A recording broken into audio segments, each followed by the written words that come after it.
Happiness, all good. We can start. All right, yeah. Good afternoon, members of the media, everybody joining us. We've got, I think, other people that are streaming, even on the SuperSport platforms. We are there. So, greetings to everyone joining this press conference. We are now moving on to the second semi-final of the day on Saturday, or it will be in the evening, kicking off at 1800 hours at the Danie Craven Stadium. Will be Stellenbosch, the home side. They will be hosting Sekhukhune United in the first leg semi-final of the MTN 8. And joining us today will be the away team coach, Coach Eric Tinkler, just to preview that fixture. Coach, thank you so much for joining us. I know you just came back from the Limpopo, the beautiful Limpopo province, where you had a fixture there last night. But just maybe thoughts. I know you probably would not had any training session post that fixture, but just your thoughts and your impressions of the first leg, and then what sort of approach should we expect from Sekhukhune United? Yeah, good afternoon to all. Obviously, last night we traveled back after the game. We only arrived here at 3 p.m. I think I only got to bed at 5 this morning. That's why I'm a little bit late for this conference. So my apologies there. Obviously, this semi-final against Stellenbosch, massive game.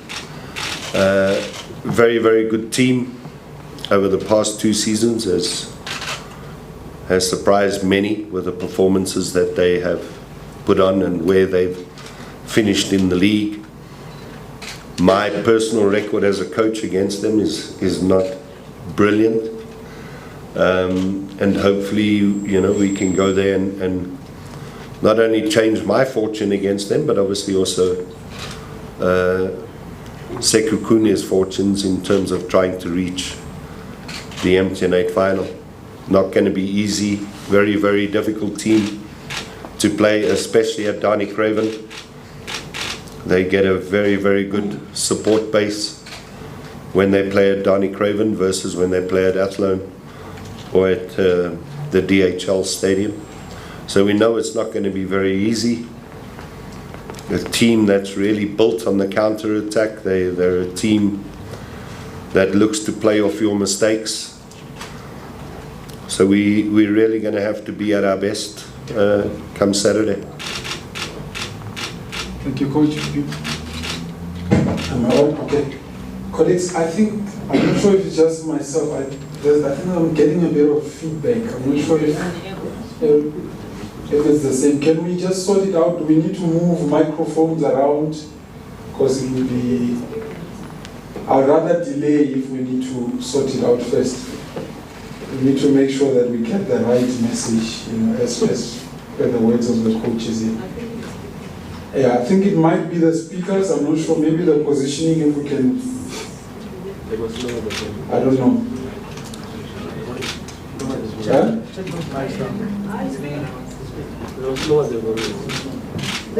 The sound guys, can you please just attend to it, guys? Yeah. Are we all good now? Is this better? Yeah. Okay, all right, we should be fine then. Let's now take questions from the floor. We've got a roving microphone. Just by show of hands, we'll take the first one. Yeah, this is sounding much better. Let's go to Njabulo Ngidi from News 24. Njabulo Ngidi from News 24. Coach, you've touched on a bit in that your personal record against them is not that great. What is it about Stellenbosch that's making such a tough team to break down? Yeah, like I said, they're a team that defend extremely well, and they look to try and capitalize on the mistakes that you make. And me as a coach, I'm a possession-based coach. I'm an attacking coach. I want the team to go forward. And, the history tells you that when I do that, we tend to get punished on the counter-attack, So maybe my approach this game has to be slightly different. But I think it's not only me, it's majority of the teams that they play. a lot of the goals they score come from transitional phase, which they're extremely good at. Thank you, Coach. Let's go to the next question. I see a hand. Tsepang on my left-hand side. Tsepang from Soccer Ledu. Coach, Did you have a follow-up, Njabu? You sorted. Okay, thank you. Coach, you've got Midupi Tukula at the back there, who's coming from Kasrik. Just please take us through the scouting process of finding him and bringing him into the team, and what do you make of how he's adjusted to top-flight football in such a short space of time? Yeah, obviously when I joined Sekhukhune, we came to realize that one department of the team that we needed to strengthen was centre-back. And we started scouting. We were looking at quite a few players, some at bigger clubs. And the CEO, Jonas, told me about the young boy at Kasrik, and I obviously watched him against Cape Town City in the playoffs, both home and away.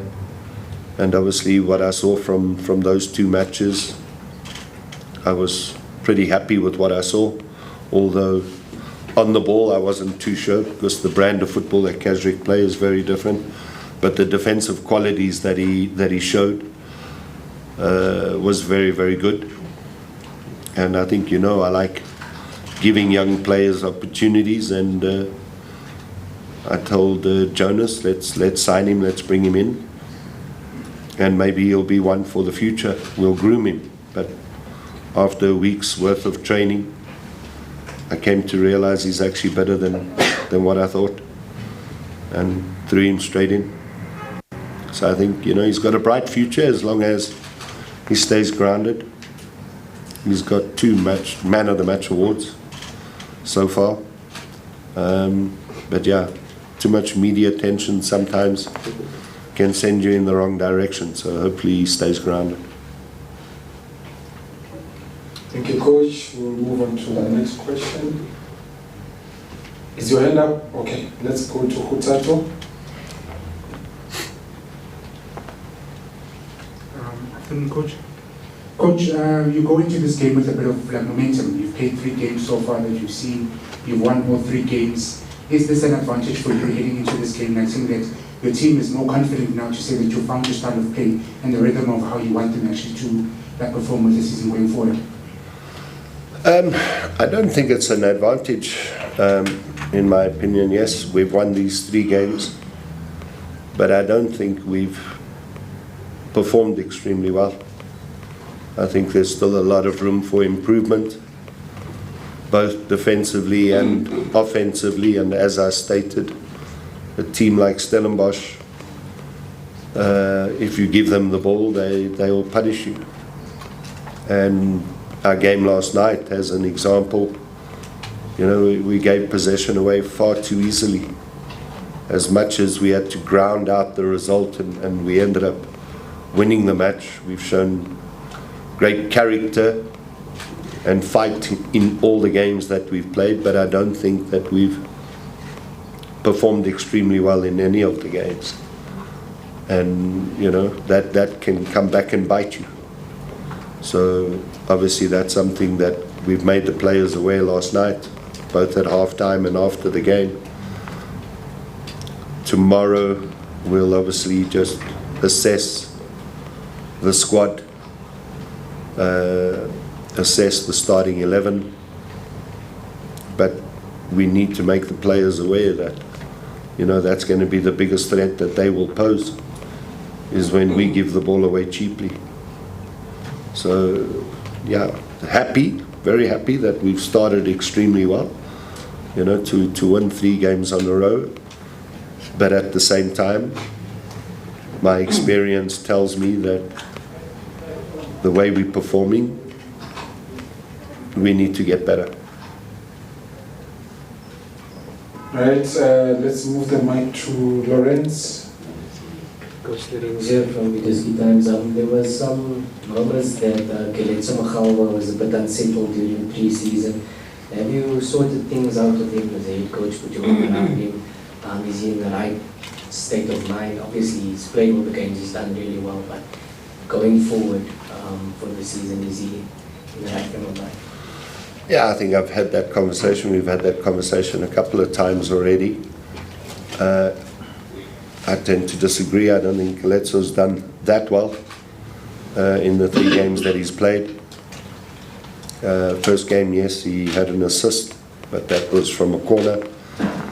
But he hasn't really created many opportunities for himself or for others in these last 2 matches.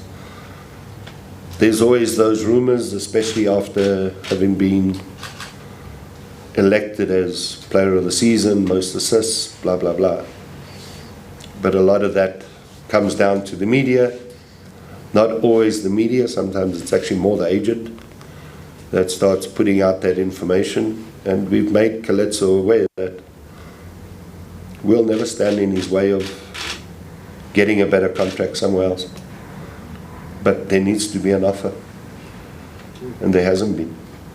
So it's all talk, you know, and what he must be aware of is that he's a professional footballer, has a contract with Sekhukhune United, and he needs to duplicate what he did last season, because then people will take him more serious. Then it won't be just hearsay from the agent and from the press. You know, the clubs will be contacting Sekhukhune. Okay, let's go to Veli Nyando. Yes. Coach, I'm here. I just want to, when you look at your history, especially from Cape Town City, Supersport, you've always risen with teams that maybe would be seen not as teams that would be chasing for trophies. There's also, I think, especially in the footballing space, a general feeling now about the stability of this club, Sekhukhune, and how they've done in recent seasons.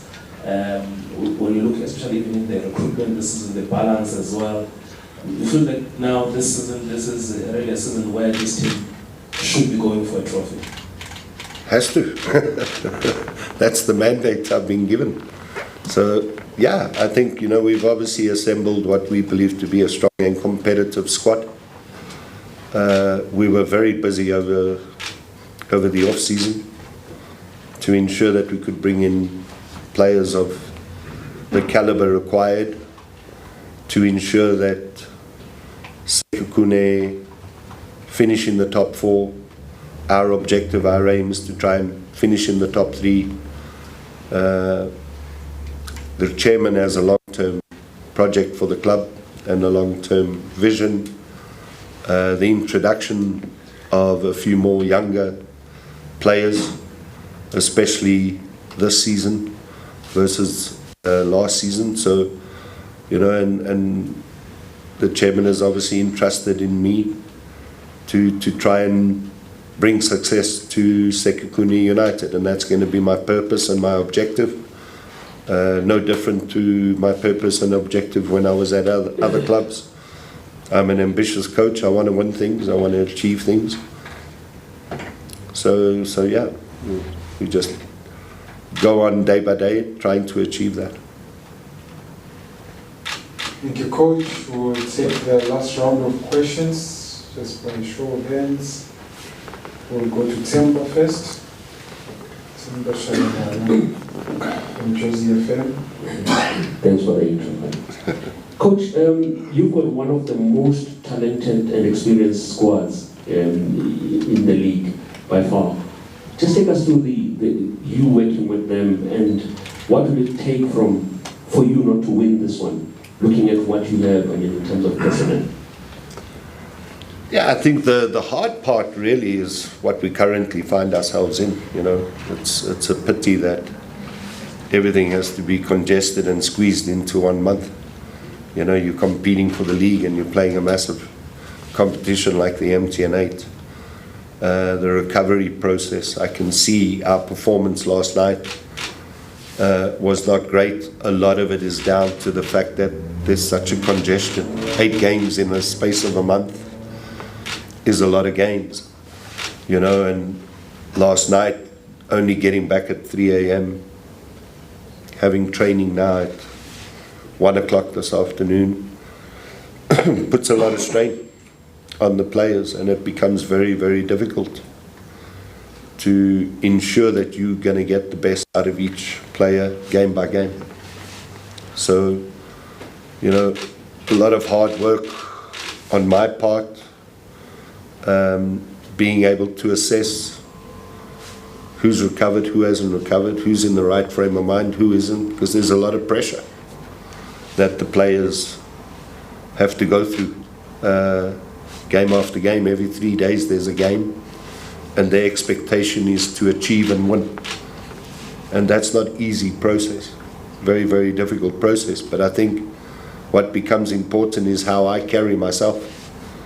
I need to continue showing enthusiasm as much as I had a very, very late night. When I go to training, I need to show that enthusiasm that the players can feed off. So I think, you know, that becomes very, very important, but not an easy task, you know. We go to Stellenbosch, we play Saturday, Tuesday we got to play Orbit, and then we got the second leg, and then we've still got Amazulu and Durban City immediately after that, and that's all in the space of a month. And yeah, we say, yeah, Europe, you see it happen, but you know, it's a 5-hour drive to Polokwane. It's another 2-hour flight down to Cape Town, but you got to be there 2 hours before. So, you know, the time frame is quite hectic. We probably had a benefit to a degree that the game against Orbit has been moved to Dobsonville. But that would have been another trip, you know, making our way to Rustenburg. So it's not easy, very, very difficult for the players and also for the technical staff to ensure that everybody's recovered in time to give another 100% the following match. All right, we'll take the last few questions, if any. I see on my left-hand side, Maskepe. Get a microphone to him. Maskepe from Power FM. He's on your left-hand side, Coach. I'm sure you won't be able to see him. Yeah, I just have to stand. It's fine. Coach Maskepe from Power FM. I just want to get from you, Coach, what have you made of, and I think it's something that we maybe see almost every time at the beginning of the season, what have you made of the quality of the football as well as the quality of the pitches as well? Because, I mean, from what I have seen, you know, it looks like, you know, it's still a bit, when you look at maybe the mid-season and so on, it's a bit behind.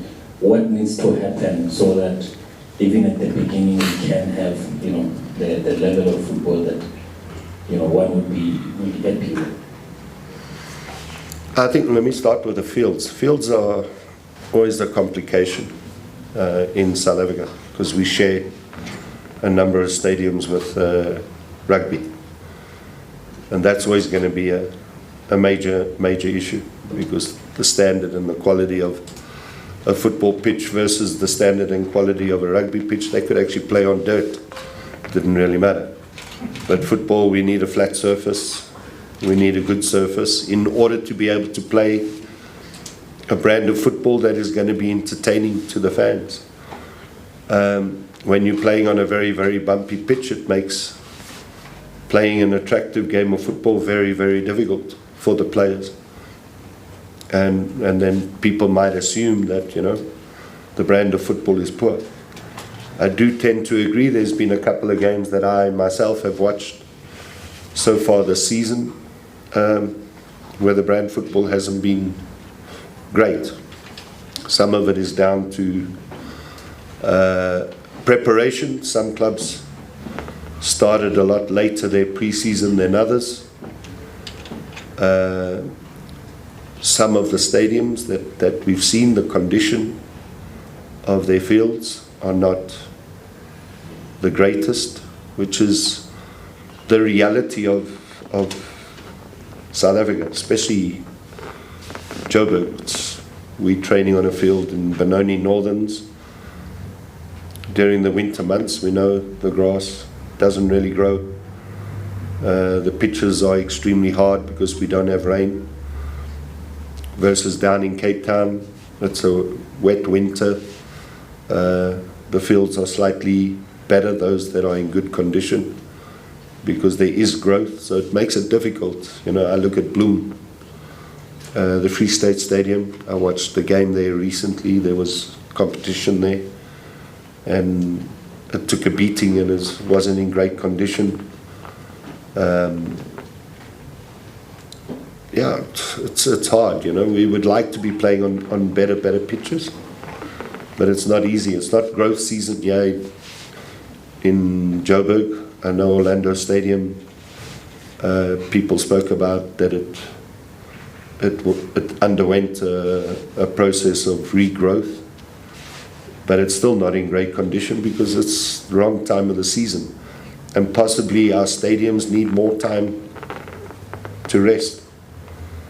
You know, I don't think they get a lot of time because there's a lot of competitions that are taking place, be it football, be it rugby, be it entertainment. Sometimes the entertainment, the musicians or whatever that they use the stadiums for, those stadiums take a beating. You know, we're not like Europe, but we have our own stadiums that no one else utilizes. So United, for example, when the season ended, they had a good 6-7 weeks to prep that stadium and get it back in good condition. We don't have that luxury. Thank you so much, Coach. I think I'm not seeing any. Okay, let's go to Yolulwe from News from Africa. That will be the last question. Coach Yolulwe, Coach News from Africa. Coach, I don't know how much time you've had to look at your opponents for the weekend because you've also had a frantic schedule. When they've played, you've played as well. But if you have had an opportunity to observe, are there any differences, or what would be the differences from this particular Stellenbosch squad to the ones that you've previously struggled against?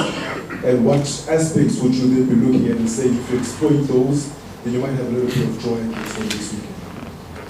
I don't think there's much change, to be honest, because I think Stellenbosch, in terms of their recruitment, I think they're one of the best in the league, because it's like for like. Whenever they lose a talented player, they tend to bring in someone with pretty much the same qualities. You know, they've lost quite a few players over the past 2-3 seasons, but from my assessment, having watched them, there's very little difference. If there's one big change, is the performance of De Jong, as an example. In the beginning when he arrived, he struggled to get into the team, but now he's become a stalwart, you know, and you know, the brand of football hasn't changed. It's definitely still the exact same brand of football, and they've created a culture there at that club that whatever new player joins, like Sanele Barnes, when he joined, he struggled in the beginning, but now he's found his feet, and he's become the threat that we all saw when he was at Richards Bay. But there's a culture there, and everybody must now adhere to that culture. You know, the brand of football doesn't change because they signed someone new. You know, the brand of football stays exactly the same. Coach, thank you so much. We're going to end it here. All the best for Saturday.